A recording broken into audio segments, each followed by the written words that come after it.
একটি গ্রামে একটা ছেলে জোলা ও তার মা বাস করত। গ্রামটা ছিল নিম্ন মধ্যবিত্ত শিয়ালের বাস। গ্রামের সকলে অল্পতেই খুশি থাকতো।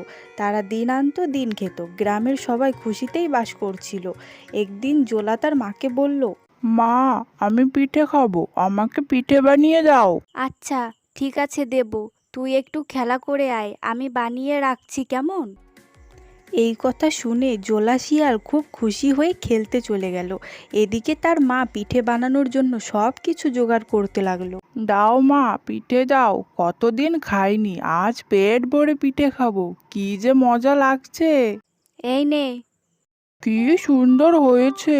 এই 1 2 3 4 5 6 7টা পিঠে। পিঠে গুনে জোলা থালাটা নিয়ে বাইরে যেতে লাগলো। ঠিক তখন তার মা বলল, কি রে, তুই থালা নিয়ে কোথায় যাস? কি যে বলো মা, এত সুন্দর পিঠে সবাইকে দেখিয়ে দেখে না খেলে হয় বলো তো? আমি নদীর পাড়ে গিয়ে খাবো, ওখান দিয়ে অনেক লোক আসা যাওয়া করে। এই কথা বলে জোলা পিঠে ভর্তি থালা নিয়ে চলে গেল আর বলতে লাগলো, একটা খাবো, দুটো খাবো, 7 বেটাকেই চিবিয়ে খাবো, একটা খাবো, দুটো খাবো, 7 বেটাকেই চিবিয়ে খাবো। এই কথা বলতে বলতে জোলা নদীর পাড়ে গাছের নিচে বসলো আর একই কথা বলতে লাগলো। একটা খাবো, দুটো খাবো, 7 বেটাকেই চিবিয়ে খাবো, একটা খাবো, দুটো খাবো, 7 বেটাকেই চিবিয়ে খাবো। আর ওই গাছের উপর বাস করত 7 ভূত। তারা তো জোলার কথা শুনে খুব ভয় পেয়ে গেল। তারা নিজেরা বলা বলি করতে লাগলো, ওই দেখো উস্তাদ দিচ্ছে, ওই জোলা নাকি আমাদের চিবিয়ে খাবে। কি বলিস? কার এত সাহস দেখি তো। ভূতের ওস্তাদ তখন নিচে তাকিয়ে দেখে জোলা বলছে, একটা খাবো, দুটো খাবো, 7 বেটাকেই চিবিয়ে খাবো, একটা খাবো, দুটো খাবো, 7 বেটাকেই চিবিয়ে খাবো। ও তো আমাদের সবাইকে খেয়ে ফেলবে রে।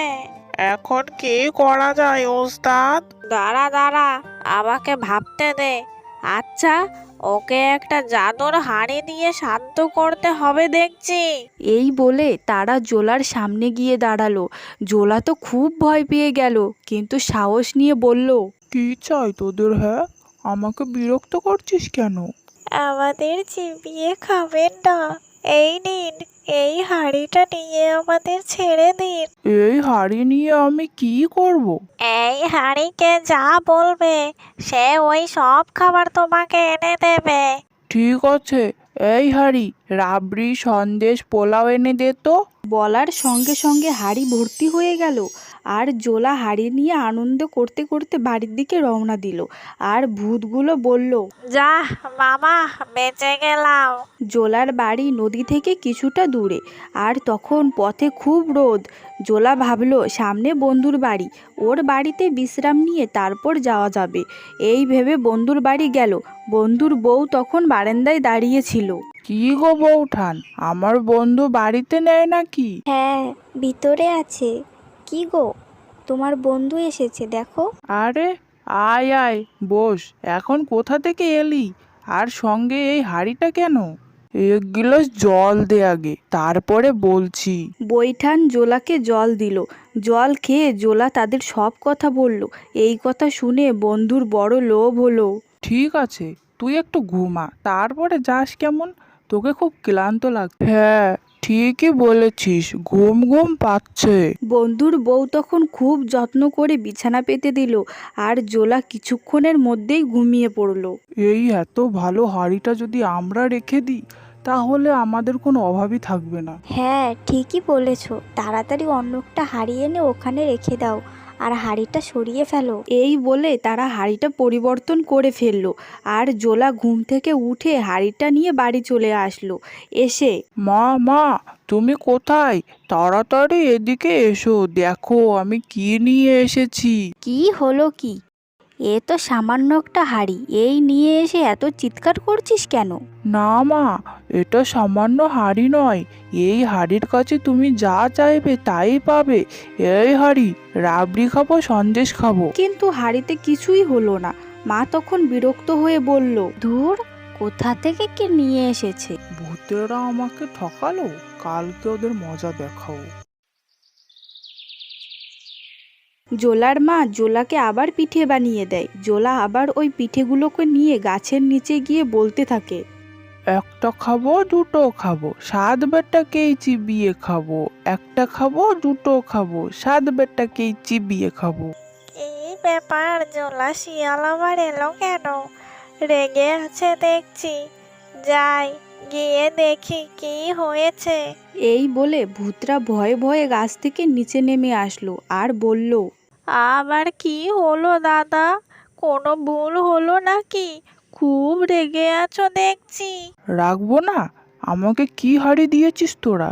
এ কোনো কাজই করে না। কি বলো শিয়াল দাদা, দেখি হাঁড়িটা। এ তো আমাদের দেওয়া হাঁড়িটা না। ঠিক আছে দাদা, তোমাকে একটা ছাগল দিচ্ছি, এটা নিয়ে যাও আর আমাদের খেও না, কেমন? ছাগল নিয়ে আমি কি করব? এই ছাগলকে কুতু কুতু দিলে ও হাসবে আর মুখ দিয়ে হিরে ঝরে পড়বে। দেখি, কুতু কুতু। ছাগল তখন হাসলো আর মুখ দিয়ে হিরে ঝরলো। এই দেখে জোলা খুশি হয়ে বাড়ির দিকে চলে গেল আর ভূতেরাও গাছে উঠে পড়লো। জোলা সেই বন্ধুটির বাড়ির কাছে পৌঁছে গেল আর একটু বিশ্রাম করে যায়। বন্ধু, বন্ধু। হ্যাঁ বন্ধু, আয়। এই ছাগল কেন? জোলা সব কথা তার বন্ধুকে বলল। এই কথা শুনে বন্ধুর আবার লোভ হলো। সে জোলাকে খুব যত্ন করলো, আদর করলো আর বলল, তুমি অনেক ক্লান্ত, খাওয়া দাওয়া করে একটু ঘুমাও, বিকাল হলে ডেকে দেবো, তখন বাড়ি যেও। এই রোদে আর যেতে হবে না। আচ্ছা, ঠিক আছে। এদিকে জোলা ঘুম থেকে ওঠার আগেই ছাগলটা পরিবর্তন করে ফেললো। জোলা ঘুম থেকে উঠে বাড়ি চলে গেল আর বাড়ি গিয়ে, মা, মা। কি হলো আবার? এই ছাগল কোথা থেকে নিয়ে আসলি? ছাগল আমার ভালো লাগে না কিন্তু। এ সাধারণ ছাগল না মা, একে কুতু কুতু দিলে ওর মুখ থেকে হিরে ঝরে পড়ে। এই দেখো, কুতু কুতু। কিন্তু কিছুই হয় না। ছাগল রেগে গিয়ে জোলার নাকে গুঁতো দেয় আর জোলার নাকটা ফেটে রক্ত পড়তে থাকে। কালকেই যেখান থেকে এনেছিস সেখানে দিয়ে আসবি একে। জোলা ঘুম থেকে উঠে ছাগল নিয়ে সেই গাছের নিচে এসে বলে, কই, তোরা তাড়াতাড়ি নিচে নেমে আয়, না হলে সব কটাকেই আজকে চিবিয়ে খাবো। আবার কি হলো দাদা? কোনো ভুল হলো নাকি? খুব রেগে আছো দেখছি। তোদের দেওয়া ছাগলে আমার নাকের কি অবস্থা করেছে দেখ। কুতু কুতু দিলেই তেড়ে আসে, আর হীরা তো দূরের কথা। কি বলছো দাদা? এমন তো হওয়ার কথা না। আর এ ছাগল তো আমাদের না। আচ্ছা জোলা ভাই, আপনি কি হাঁড়ি নিয়ে ছাগল নিয়ে সোজা বাড়িতে গিয়েছিলেন? না, আমি বাড়ি যাওয়ার পথে আমার বন্ধুর বাড়ি বিশ্রাম নিয়ে তারপরে যেতাম। ও আচ্ছা, এবার বুঝলাম ব্যাপারটা।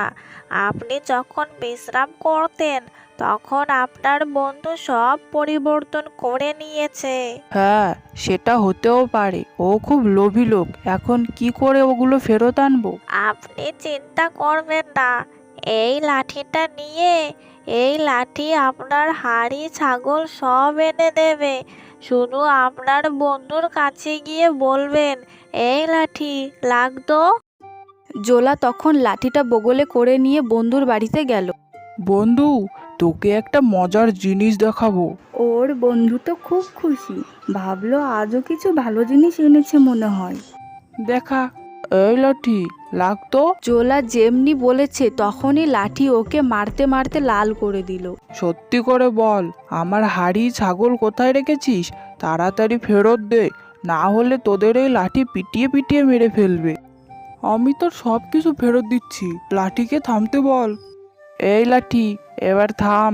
এই কথা বলে জোলার বন্ধু তাকে সব ফিরিয়ে দিল আর জোলা সেগুলো পরীক্ষা করে নিল, দেখলো সব ঠিক আছে। লাঠিটা তখন থেমে গেল আর জোলা সব কিছু নিয়ে আনন্দ করতে করতে বাড়ি গেল।